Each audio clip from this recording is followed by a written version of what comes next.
Nel nome del Padre, del Figlio e dello Spirito Santo. Fratelli e sorelle, fin dall'inizio della Quaresima abbiamo cominciato a preparare i nostri cuori attraverso la penitenza e le opere di carità. Oggi siamo qui radunati affinché con tutta la Chiesa possiamo essere introdotti al mistero pasquale del nostro Signore Gesù Cristo, il quale per dare reale compimento alla propria passione e risurrezione entrò nella sua città, Gerusalemme. Seguiamo perciò il Signore facendo memoria del suo ingresso salvifico con fede e devozione, affinché resi partecipi per grazia del mistero della croce possiamo avere parte alla risurrezione e alla vita eterna. Preghiamo. Dio onnipotente ed eterno, benedici questi rami di olivo e concedi a noi tuoi fedeli che seguiamo esultanti il Cristo nostro Re e Signore di giungere con Lui alla Gerusalemme del cielo.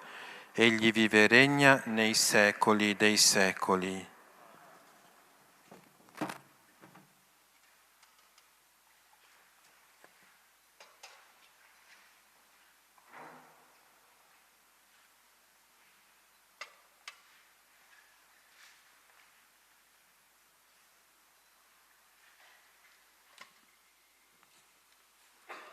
Dal libro del profeta Isaia. Dal Vangelo secondo Matteo. Gloria a te, o Signore. Quando furono vicini a Gerusalemme e giunsero presso Betfage, verso il Monte degli Olivi, Gesù mandò 2 discepoli, dicendo loro: andate nel villaggio di fronte a voi e subito troverete un'assina legata e con essa un puledro. Slegateli e conduceteli da me. E se qualcuno vi dirà qualcosa, rispondete: il Signore ne ha bisogno, ma li rimanderà indietro subito. Ora questo avvenne perché si compisse ciò che era stato detto per mezzo del profeta. Dette alla figlia di Sion: ecco a te viene il tuo re, mite seduto su un'assina e su un puledro, figlio di una bestia da Soma. I discepoli andarono e fecero quello che aveva ordinato loro Gesù. Condussero l'assina e il puledro, misero su di essi i mantelli ed egli vi si posse a sedere. La folla numerosissima stese i propri mantelli sulla strada, mentre altri tagliavano rami dagli alberi e li stendevano sulla strada. La folla che lo precedeva e quella che lo seguiva gridava: Osanna al figlio di Davide, benedetto colui che viene nel nome del Signore, Osanna nel più alto dei cieli. Mentre egli entrava in Gerusalemme, tutta la città fu presa da agitazione e diceva: chi è costui? E la folla rispondeva: questo è il profeta Gesù da Nazaret di Galilea. Parola del Signore. O Cristo, imitiamo, o fratelli e sorelle, le folle che acclamavano Gesù e procediamo in pace. Nel nome di Cristo. Amen.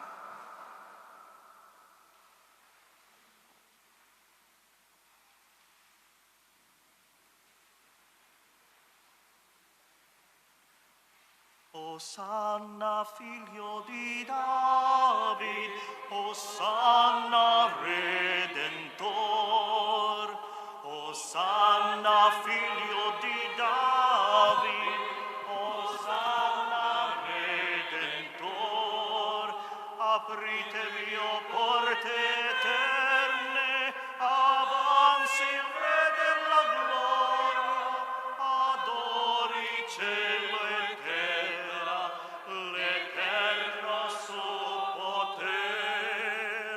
Osanna figlio di David, Osanna Redentor, Osanna figlio di David,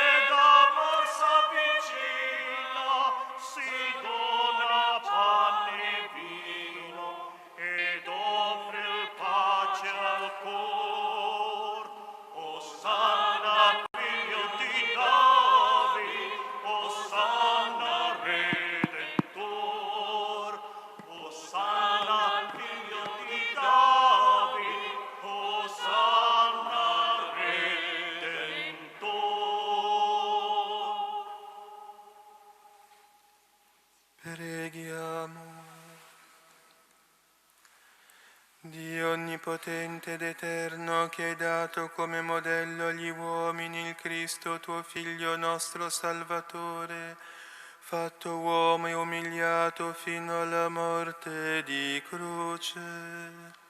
Fa che abbiamo sempre presente il grande insegnamento della sua passione, per partecipare alla gloria della risurrezione. Egli è Dio e vive e regna con te nell'unità dello Spirito Santo, per tutti i secoli dei secoli.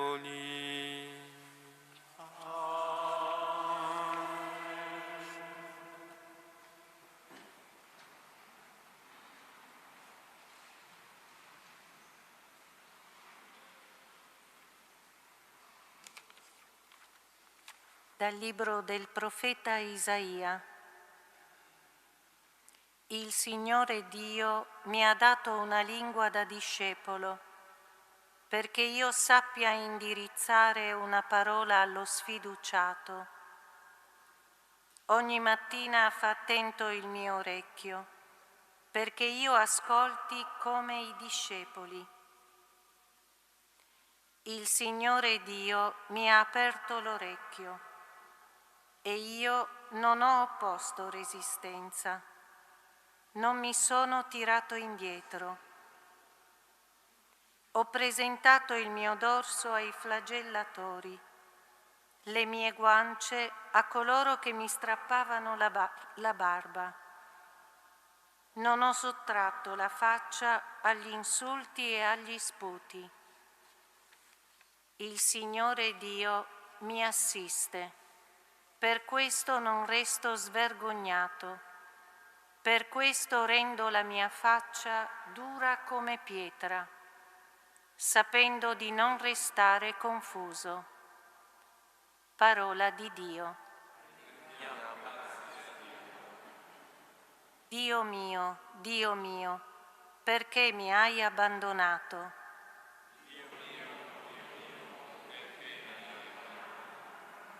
Si fanno beffe di me quelli che mi vedono, storcono le labbra, scuotono il capo. Si rivolga al Signore, Lui lo liberi, lo porti in salvo se davvero lo ama. Dio mio, perché mi hai abbandonato? Un branco di cani mi circonda. Mi accerchia una banda di malfattori. Hanno scavato le mie mani e i miei piedi. Posso contare tutte le mie ossa. Dio mio, perché mi hai abbandonato? Si dividono le mie vesti. Sulla mia tunica gettano la sorte. Ma tu, Signore, non stare lontano. Mia forza, vieni presto in mio aiuto. Dio mio, perché mi hai abbandonato? Annuncerò il tuo nome ai miei fratelli, ti loderò in mezzo all'assemblea. Lodate il Signore, voi suoi fedeli, gli dia gloria tutta la discendenza di Giacobbe, lo tema tutta la discendenza di Israele. Dio mio, perché mi hai abbandonato?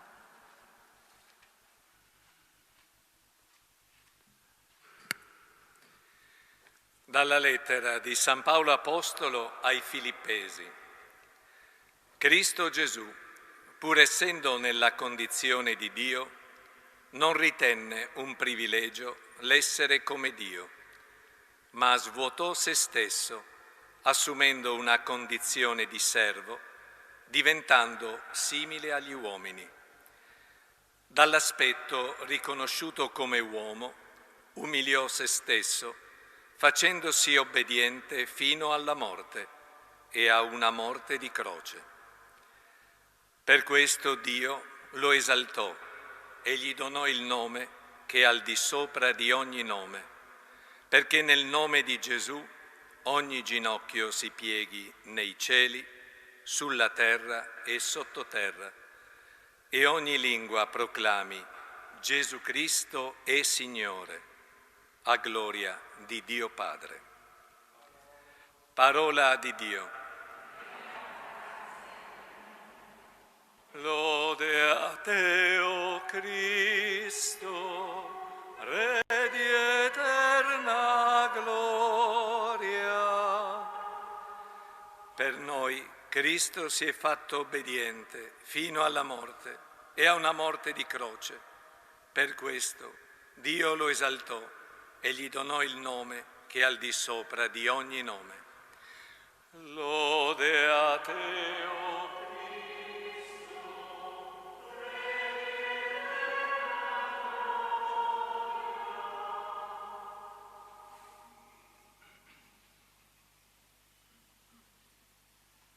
Passione di nostro Signore Gesù Cristo secondo Matteo.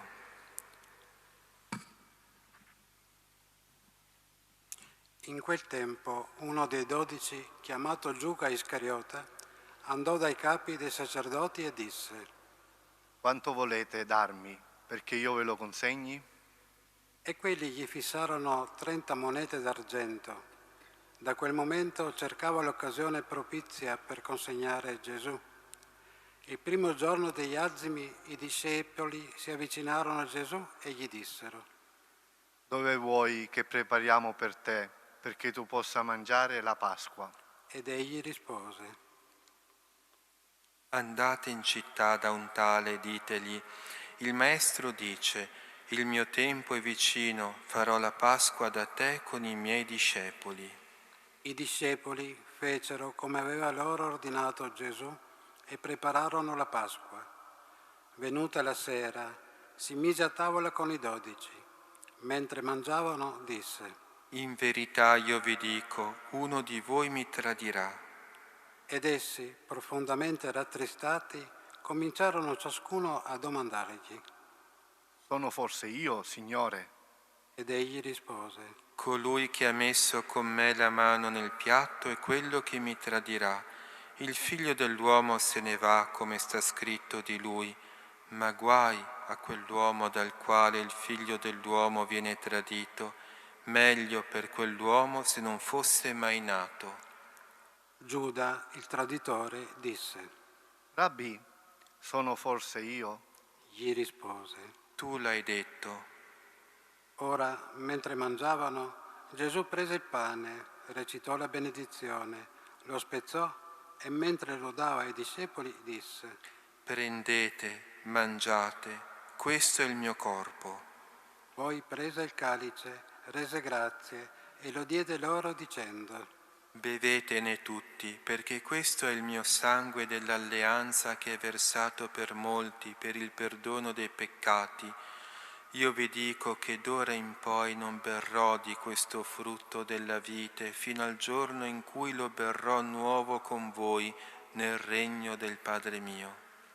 Dopo aver cantato l'inno, uscirono al Monte degli Ulivi. Allora Gesù disse loro: Questa notte per tutti voi sarò motivo di scandalo. Sta scritto infatti, percuoterò il pastore e saranno disperse le pecore del gregge. Ma dopo che sarò risorto vi precederò in Galilea. Pietro gli disse: Se tutti si scandalizzeranno di te, io non mi scandalizzerò mai. Gli disse Gesù: In verità io ti dico, questa notte, prima che il gallo canti, tu mi rinnegherai 3 volte. Pietro gli rispose: Anche se dovessi morire con te, io non ti rinnegherò. Lo stesso dissero tutti i discepoli. Allora Gesù andò con loro in un podere chiamato Getsemani e disse ai discepoli: Sedetevi qui, mentre io vado là a pregare. E presi con sé Pietro e i 2 figli di Zebedeo, cominciò a provare la tristezza e angoscia e disse loro: La mia anima è triste sino alla morte, restate qui e vegliate con me. Andò un poco più avanti, cadde faccia a terra e pregava dicendo: Padre mio, se è possibile, passi via da me questo calice, però non come voglio io, ma come vuoi tu. Poi venne dai discepoli e li trovò addormentati e disse a Pietro: Così non siete stati capaci di vegliare con me una sola ora? Vegliate e pregate per non entrare in tentazione. Lo spirito è pronto, ma la carne è debole. Si allontanò una seconda volta e pregò dicendo: Padre mio, se questo calice non può passare via senza che io lo beva, si compia la tua volontà. Poi venne e li trovò di nuovo addormentati, perché i loro occhi si erano fatti pesanti. Li lasciò, si allontanò di nuovo e pregò per la terza volta, ripetendo le stesse parole. Poi si avvicinò ai discepoli e disse loro: Dormite pure e riposatevi. Ecco, l'ora è vicina e il Figlio dell'uomo viene consegnato in mano ai peccatori. Alzatevi, andiamo. Ecco, colui che mi tradisce è vicino. Mentre ancora egli parlava, ecco arrivare Giuda, uno dei 12, e con lui una grande folla con spade e bastoni, mandate dai capi dei sacerdoti e dagli anziani del popolo. Il traditore aveva dato loro un segno dicendo: Quello che bacerò è lui, arrestatelo. Subito si avvicinò a Gesù e disse: Salve, Rabbì. E lo baciò. E Gesù gli disse: Amico, per questo sei qui. Allora si fecero avanti, misero le mani addosso a Gesù e lo arrestarono. Ed ecco, uno di quelli che erano con Gesù impugnò la spada, la estrasse e colpì il servo del sommo sacerdote staccandogli un orecchio. Allora Gesù gli disse: Rimetti la tua spada al suo posto, perché tutti quelli che prendono la spada di spada moriranno. O credi che io possa pregare il Padre mio che metterebbe subito a mia disposizione più di 12 legioni di angeli? Ma allora come si compirebbero le scritture secondo le quali così deve avvenire? In quello stesso momento Gesù disse alla folla: Come se fossi un ladro siete venuti a prendermi con spade e bastoni. Ogni giorno sedevo nel Tempio a insegnare e non mi avete arrestato, ma tutto questo è avvenuto perché si compissero le scritture dei profeti. Allora tutti i discepoli lo abbandonarono e fuggirono. Quelli che avevano arrestato Gesù lo condussero dal sommo sacerdote Caifa, presso il quale si erano riuniti gli scribi e gli anziani. Pietro intanto l'aveva seguito da lontano fino al palazzo del sommo sacerdote. Entrò e stava seduto fra i servi per vedere come sarebbe andato a finire. I capi dei sacerdoti e tutto il Sinedrio cercavano una falsa testimonianza contro Gesù per metterlo a morte, ma non la trovarono, sebbene si fossero presentati molti falsi testimoni. Finalmente se ne presentarono 2 che affermarono: Costui ha dichiarato: posso distruggere il Tempio di Dio e ricostruirlo in 3 giorni. Il sommo sacerdote si alzò e gli disse: Non rispondi nulla? Che cosa testimoniano costoro contro di te? Ma Gesù taceva. Allora il sommo sacerdote gli disse: Ti scongiuro per il Dio vivente di dirci se sei tu il Cristo, il Figlio di Dio. Tu l'hai detto, gli rispose Gesù. Anzi, io vi dico, d'ora innanzi vedrete il Figlio dell'uomo seduto alla destra della potenza e venire sulle nubi del cielo. Allora il sommo sacerdote si stracciò le vesti bestemmiando, dicendo: Ha bestemmiato. Che bisogno abbiamo ancora di testimoni? Ecco, ora avete udito la bestemmia. Che ve ne pare? E quelli risposero. È reo di morte. Allora gli sputarono in faccia e lo percossero. Altri lo schiaffeggiarono dicendo: Fa il profeta per noi, Cristo. Chi è che ti ha colpito? Pietro intanto se ne stava seduto fuori nel cortile. Una giovane serva gli si avvicinò e disse: Anche tu eri con Gesù, il Galileo.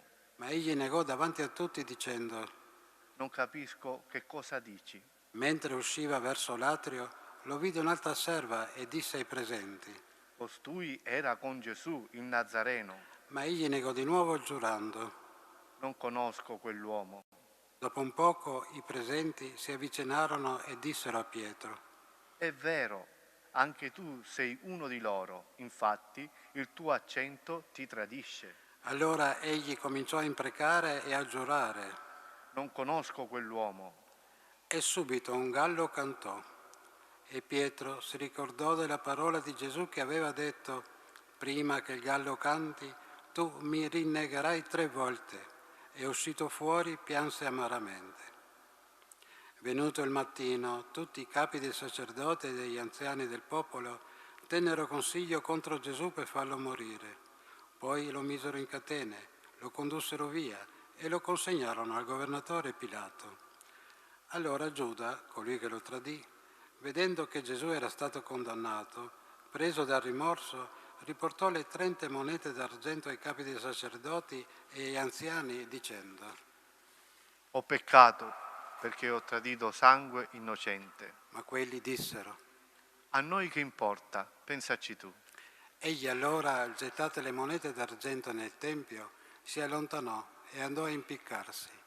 I capi dei sacerdoti, raccolte le monete, dissero: Non è lecito metterle nel tesoro perché sono prezzo di sangue.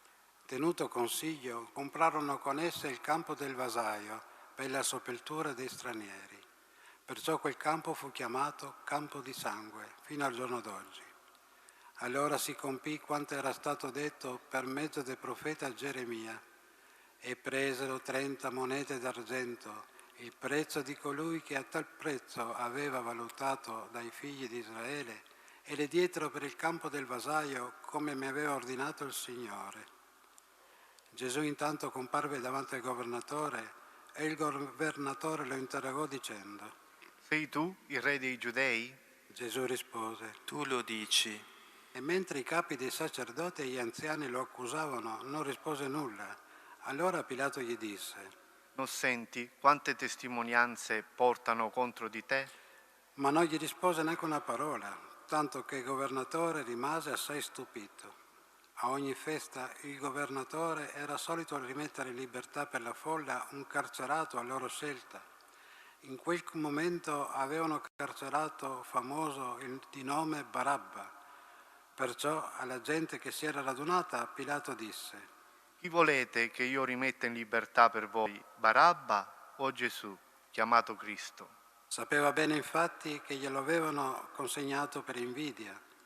Mentre egli sedeva in tribunale, sua moglie gli mandò a dire: Non avere a che fare con quel giusto, perché oggi in sogno sono stata molto turbata per causa sua. Ma i capi dei sacerdoti e gli anziani persuasero la folla a chiedere Barabba e a far morire Gesù. Allora il governatore domandò loro: Di questi due, chi volete che io rimetta in libertà per voi? Quelli risposero. Barabba. Chiese loro Pilato. Ma allora che farò di Gesù chiamato Cristo? Tutti risposero. Sia crocifisso. Ed egli disse: Ma che male ha fatto? Essi allora gridavano più forte: Sia crocifisso. Pilato, visto che non otteneva nulla, anzi che il tumulto aumentava, prese dell'acqua e si lavò le mani davanti alla folla dicendo: Non sono responsabile di questo sangue, pensateci voi. E tutto il popolo rispose. Che il suo sangue ricada su di noi e sui nostri figli. Allora rimise in libertà per loro Barabba e dopo aver fatto flagellare Gesù lo consegnò perché fosse crocifisso. Allora i soldati del governatore condussero Gesù nel pretorio e gli radunarono attorno tutta la truppa.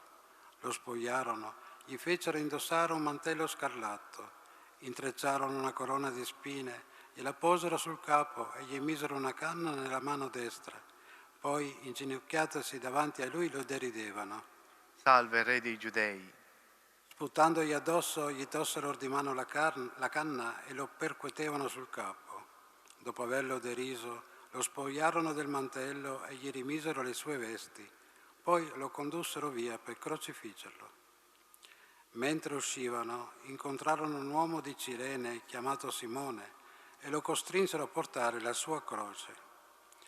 Giunti al luogo detto Golgota, che significa luogo del cranio, gli diedero da bere vino mescolato con fiele. Egli lo assaggiò, ma non ne volle bere. Dopo averlo crocifisso, si divisero le sue vesti tirandole a sorte. Poi, seduti, gli facevano la guardia. Al di sopra del suo capo posero il motivo scritto della sua condanna. Costui è Gesù, il Re dei Giudei. Insieme a lui vennero crocifissi 2 ladroni, uno a destra e uno a sinistra.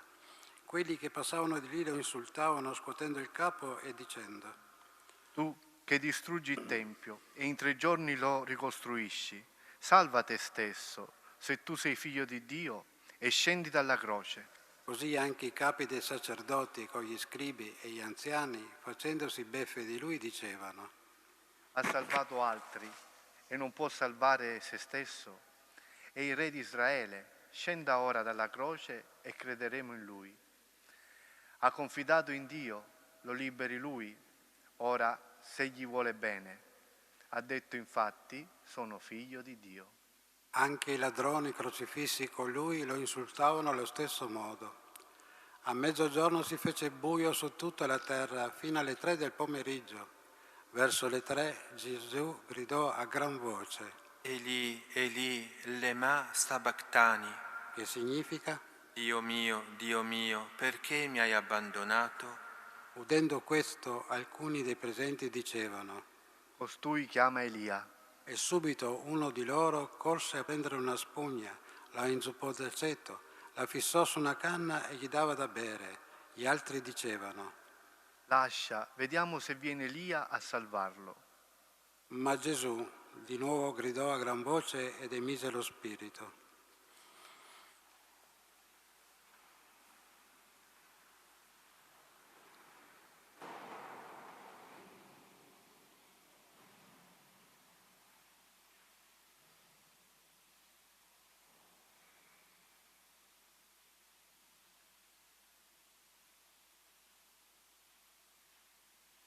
Ed ecco, il velo del Tempio si squarciò in 2, da cima a fondo la terra tremò, le rocce si spezzarono, i sepolcri si aprirono e molti corpi di santi che erano morti risuscitarono. Uscendo dai sepolcri dopo la sua risurrezione, entrarono nella città santa e apparvero a molti. Il centurione e quelli che con lui facevano la guardia a Gesù, alla vista del terremoto e di quello che succedeva, furono presi da grande timore e dicevano: Davvero costui era figlio di Dio. Vi erano là anche molte donne che osservavano da lontano. Esse avevano seguito Gesù dalla Galilea per servirlo. Tra queste c'erano Maria di Magdala, Maria madre di Giacomo e di Giuseppe e la madre dei figli di Zebedeo. Venuta la sera, giunse un uomo ricco di Arimatea, chiamato Giuseppe. Anche lui era diventato discepolo di Gesù. Questo si presentò a Pilato e chiese il corpo di Gesù. Pilato allora ordinò che gli fosse consegnato. Giuseppe, preso il corpo, lo avvolse in un lenzuolo pulito e lo depose nel suo sepolcro nuovo che si era fatto scavare nella roccia. Rotolata poi una grande pietra all'entrata del sepolcro, se ne andò. Lì, sedute di fronte alla tomba, c'erano Maria di Magdala e l'altra Maria. Il giorno seguente, quello dopo la Parasceve, si riunirono presso Pilato i capi dei sacerdoti e i farisei dicendo: Signore, ci siamo ricordati che quell'impostore, mentre era vivo, disse: dopo 3 giorni risorgerò. Ordina dunque che la tomba venga vigilata fino al 3° giorno, perché non arrivino i suoi discepoli, lo rubino e poi dicano al popolo: è risorto dai morti. Così quest'ultima impostura sarebbe peggiore della prima. Pilato disse loro: Avete le guardie, andate e assicurate la sorveglianza come meglio credete. Essi andarono e per rendere sicura la tomba sigillarono la pietra e vi lasciarono le guardie. Parola del Signore. Lode a te, Cristo.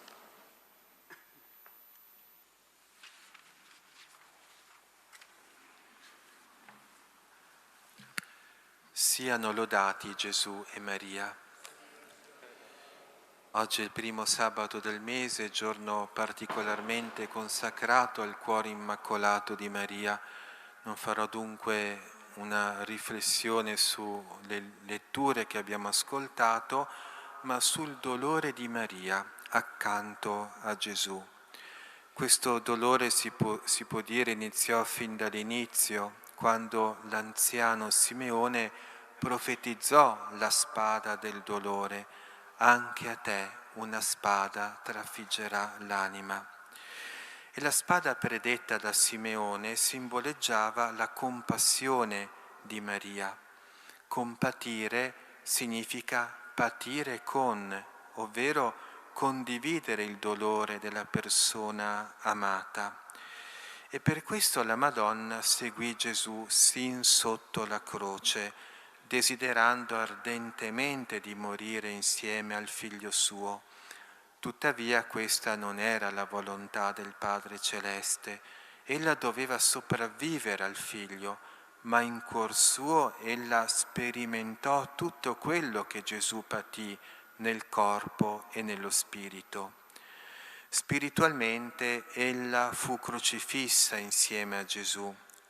Un teologo diceva questo, e un padre della Chiesa, Melitone di Sardi, indicava la Vergine Maria come la pura agnella, la quale per la sua immacolatezza e la sua compassione segue l'agnello immacolato fin sotto la croce.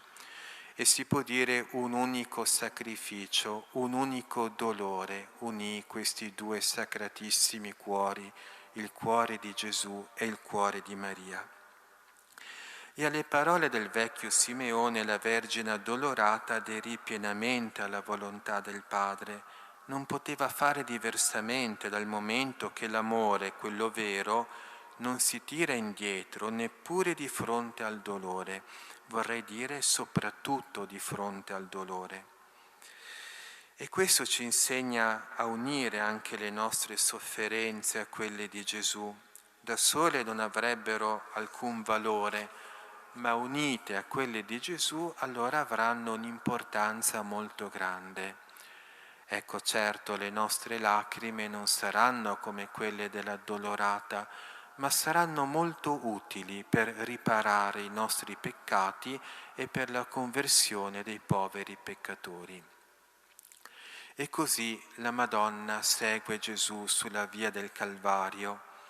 La Madonna non poteva scappare impaurita in quel momento supremo nel quale si compiva la nostra redenzione. Il suo amore la spingeva a seguire Gesù e a unire il suo dolore di madre a quello del figlio tanto amato. Ed è impressionante notare come in quel momento furono ben pochi quelli che seguirono Gesù e non lo abbandonarono. Gli apostoli scapparono tutti via all'infuori di Giovanni, che era con la Madonna, e quindi riuscì a salire anche lui sul Calvario. Chissà quante persone beneficate e miracolate da Gesù proprio in quel momento voltarono la faccia e gridarono: crocifiggilo, crocifiggilo.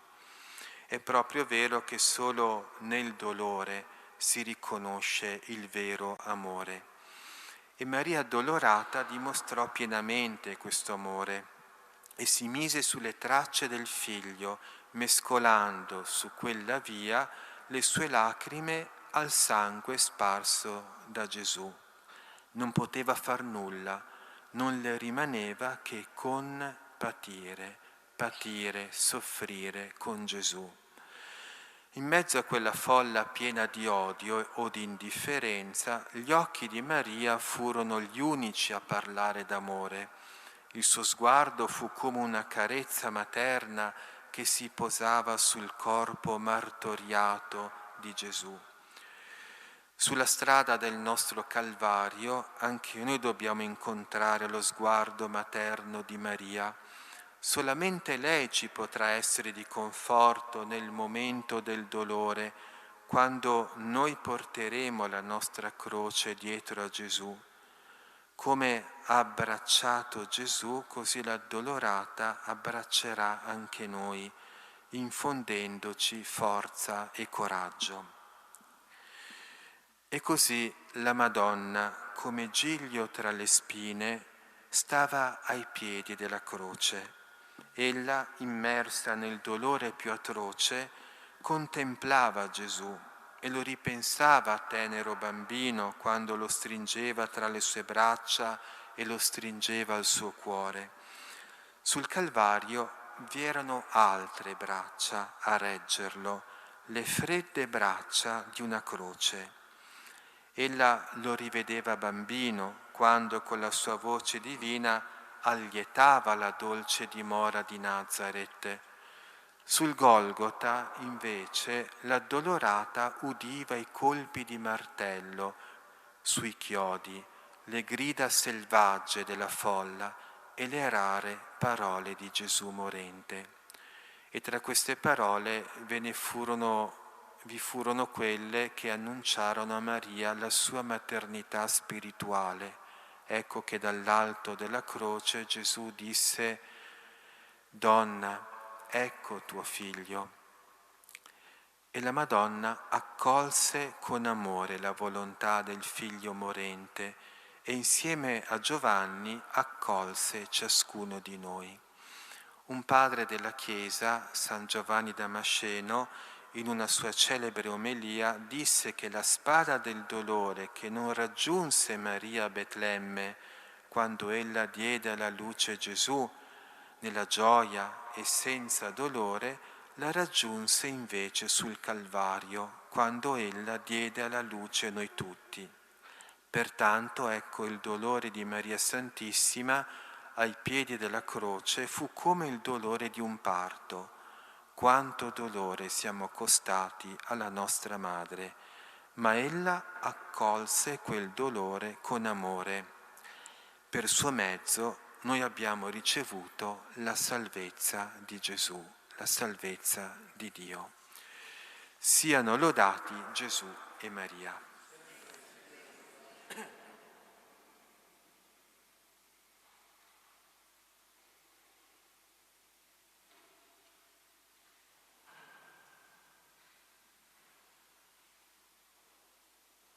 Ci alziamo in piedi per la professione di fede.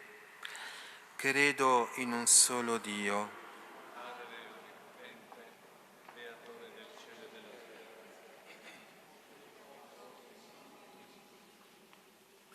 credo in un solo Signore Gesù Cristo, unigenito Figlio di Dio, nato dal Padre prima di tutti i secoli, Dio da Dio, luce da luce, Dio vero da Dio vero, generato, non creato, della stessa sostanza del Padre. Per mezzo di Lui tutte le cose sono state create. Per noi uomini e per la nostra salvezza discese dal cielo e per opera dello Spirito Santo si è incarnato nel seno della Vergine Maria e si è fatto uomo. Fu crocifisso per noi sotto Ponzio Pilato, morì e fu sepolto, il terzo giorno è risuscitato secondo le Scritture, è salito al cielo, siede alla destra del Padre e di nuovo verrà nella gloria per giudicare i vivi e i morti, e il suo regno non avrà fine.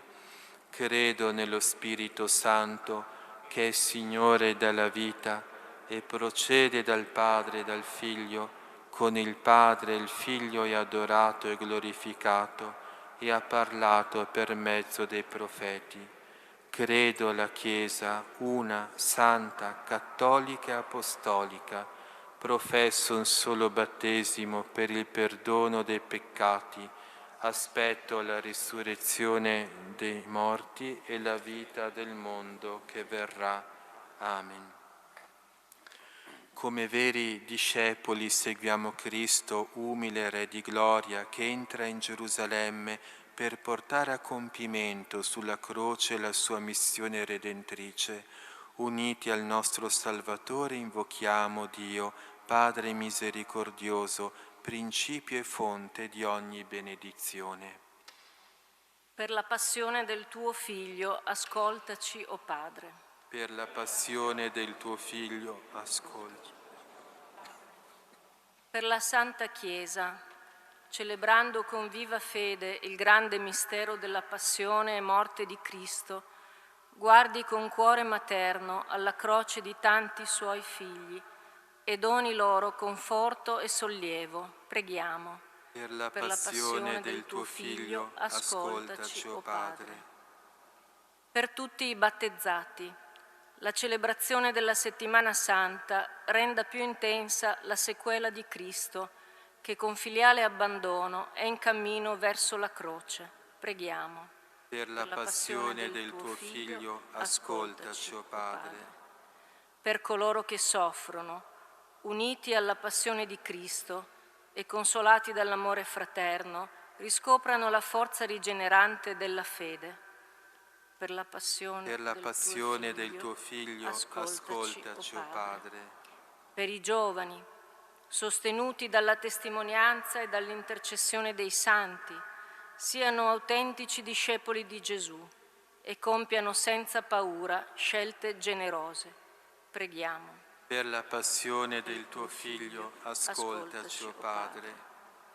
Per noi qui riuniti, attingiamo dall'Eucaristia la forza di essere in famiglia e nella società strumenti di pace. Preghiamo. Per la passione del tuo Figlio, ascoltaci, o Padre.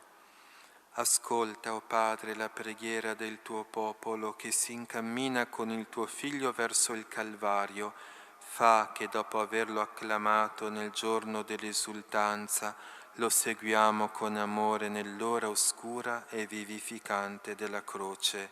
Egli vive e regna nei secoli dei secoli.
Pregate, fratelli e sorelle, perché il mio e vostro sacrificio sia gradito a Dio, Padre Onnipotente.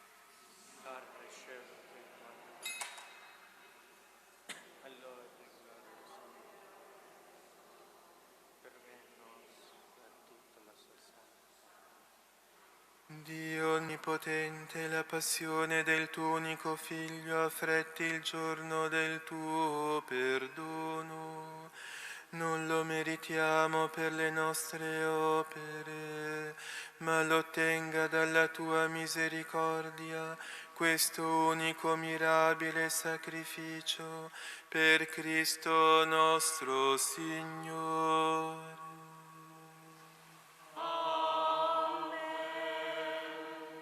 Il Signore sia con voi. E con il tuo spirito. In alto i nostri cuori.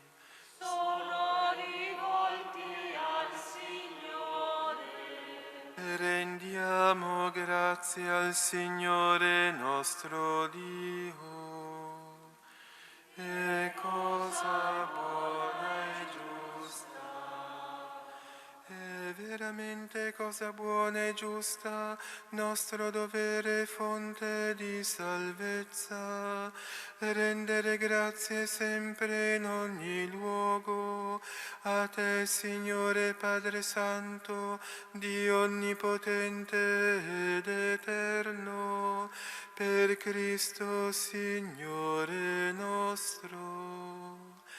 Egli che era senza peccato accettò la passione per noi peccatori e consegnandosi a un'ingiusta condanna portò il peso dei nostri peccati.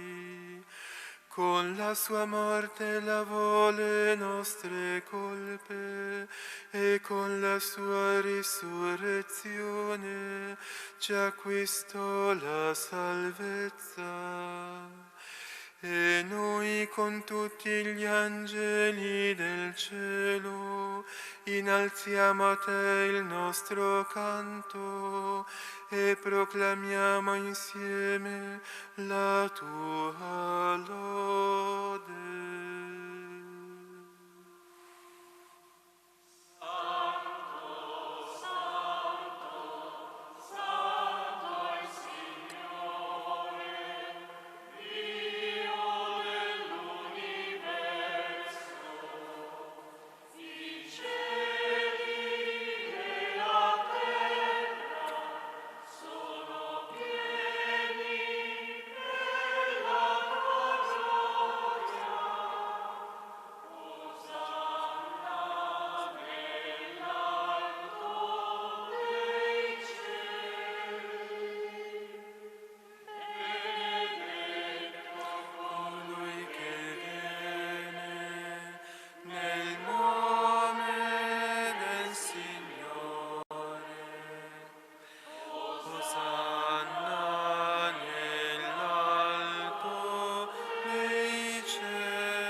Veramente santo sei tuo Padre, ed è giusto che ogni creatura ti lodi per mezzo del tuo Figlio, il Signore nostro Gesù Cristo, nella potenza dello Spirito Santo, fai vivere e santifichi l'universo e continui a radunare intorno a te un popolo che dall'Oriente all'Occidente offra al tuo nome il sacrificio perfetto.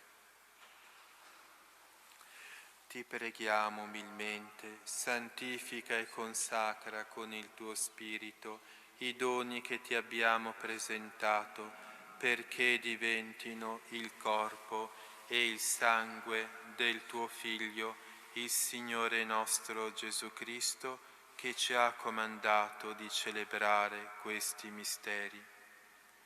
Egli, nella notte in cui veniva tradito, prese il pane, ti rese grazie con la preghiera di benedizione, lo spezzò, lo diede ai suoi discepoli e disse: Prendete e mangiatene tutti. Questo è il mio corpo offerto in sacrificio per voi.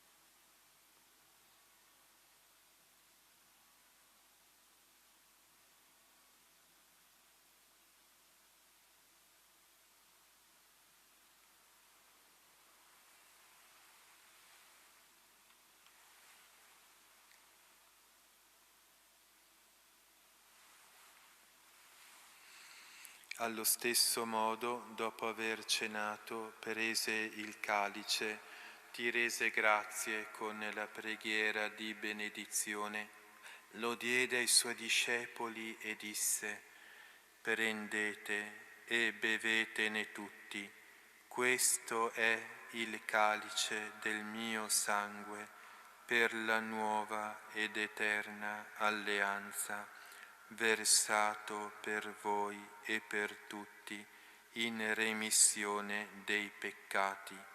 Fate questo in memoria di me.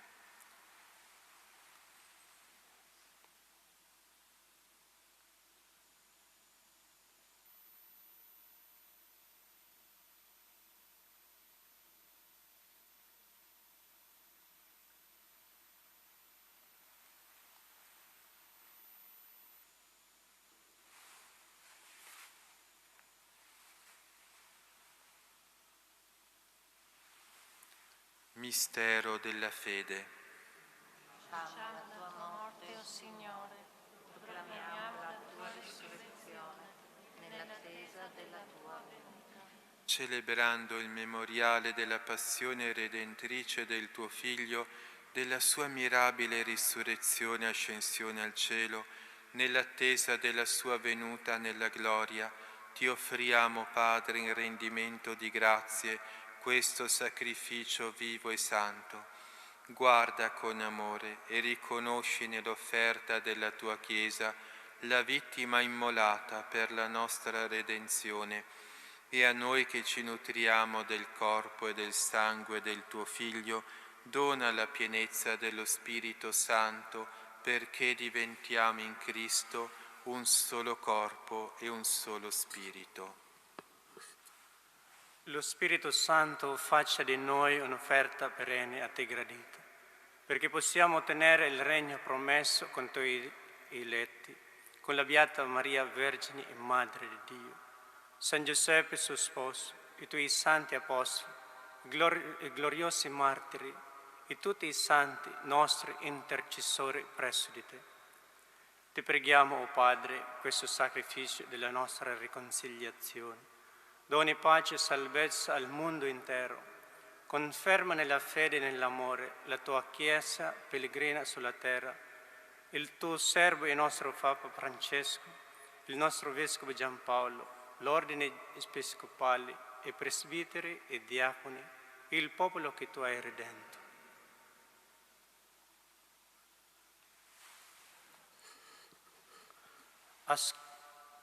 Ascolta la preghiera di questa famiglia che hai convocato alla tua presenza. Ricongiungi a te, Padre misericordioso, tutti i tuoi figli ovunque dispersi. Accogli nel tuo regno i nostri fratelli e sorelle defunti, Franco e Nadia, e tutti coloro che in pace con te hanno lasciato questo mondo. Concede anche a noi di ritrovarci insieme a godere per sempre della tua gloria. In Cristo nostro Signore, per mezzo del quale tu, o Dio, doni al mondo ogni bene. Per Cristo, con Cristo ed in Cristo, a te Dio Padre Onnipotente, nell'unità dello Spirito Santo, ogni onore e gloria per tutti i secoli dei secoli. Amen. Obbedienti alla parola del Salvatore, e formati al suo divino insegnamento, osiamo dire: Padre nostro che sei nei cieli, sia santificato il tuo nome, venga il tuo regno, sia fatta la tua volontà, come in cielo così in terra. Dacci oggi il nostro pane quotidiano e rimetti a noi i nostri debiti, come anche noi li rimettiamo ai nostri debitori. E non abbandonarci alla tentazione, ma liberaci dal male. Liberaci, o Signore, da tutti i mali, concedi la pace ai nostri giorni e con l'aiuto della tua misericordia vivremo sempre liberi dal peccato e sicuri da ogni turbamento, nell'attesa che si compia la beata speranza e venga il nostro Salvatore Gesù Cristo. Signore Gesù Cristo, che hai detto ai tuoi apostoli: vi lascio la pace, vi do la mia pace, non guardare i nostri peccati, ma alla fede della tua Chiesa, e donale unità e pace secondo la tua volontà, tu che vivi e regni nei secoli dei secoli. La pace del Signore sia sempre con voi. Cambiatevi il dono della pace.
Ecco l'agnello di Dio, ecco colui che toglie i peccati del mondo. Beati gli invitati alla cena dell'agnello. O Signore, non sono degno di partecipare alla tua mensa, ma di soltanto una parola e io sarò salvato.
Preghiamo. O Padre che ci hai nutriti con i tuoi santi doni e con la morte del tuo Figlio ci fai sperare nei beni in cui crediamo, fa che per la sua risurrezione possiamo giungere alla meta della nostra speranza. Per Cristo nostro Signore.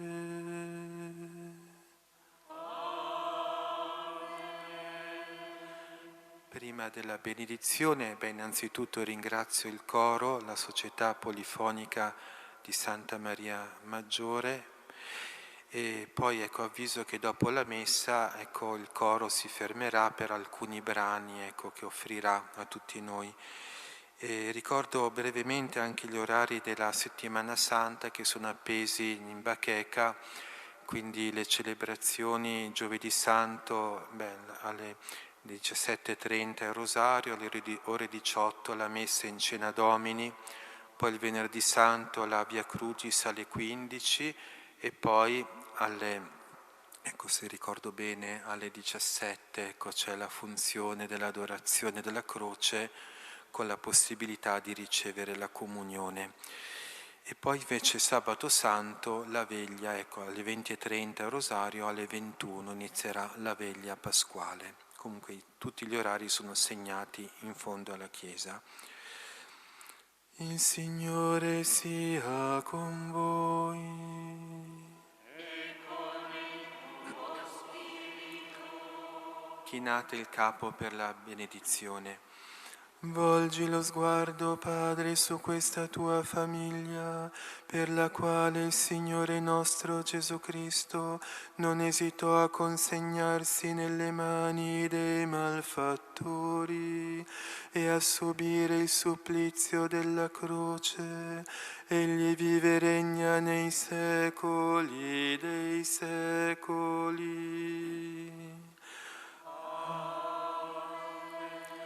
E la benedizione di Dio Onnipotente, Padre, Figlio e Spirito Santo, discenda su di voi e con voi rimanga sempre.